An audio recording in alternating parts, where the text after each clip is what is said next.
First world war ये कौन से मज़हब के लोगों में हुई थी? फर्स्ट वर्ल्ड वार अलग अलग मज़हब के लोगों में हुई थी या एक मज़हब के लोगों में हुई थी? फर्स्ट वर्ल्ड वार बरतानिया, फ्रांस, रूस, इटली, जापान, यूनान, पुर्तगाल, ये सब लोग मिलके जो आपस में लड़े, अमेरिका भी उनके साथ था अपनी तमाम रियासतों के साथ। 1 करोड़ फौजी मारे गए, 1 करोड़ फौजी। और 1914 से लेकर 1918 तक 4.5 साल तक ये जंग चलती रही।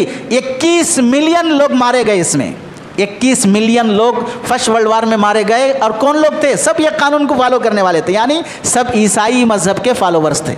सबका मजहब एक है, लेकिन आपस में इतने लड़े 21 मिलियन लोगों की मौत हो गई। सेकेंड वर्ल्ड वार ये कब हुई? इसमें करोड़ों लोग जख्मी हुए। 1939 से लेकर 1945 तक तकरीबन 6-6.5 साल तक ये जंग चलती रही। 500 कंट्रीज इससे मुतासिर हुए और 2 करोड़ लोगों की मौत हुई। ये सब कौन थे?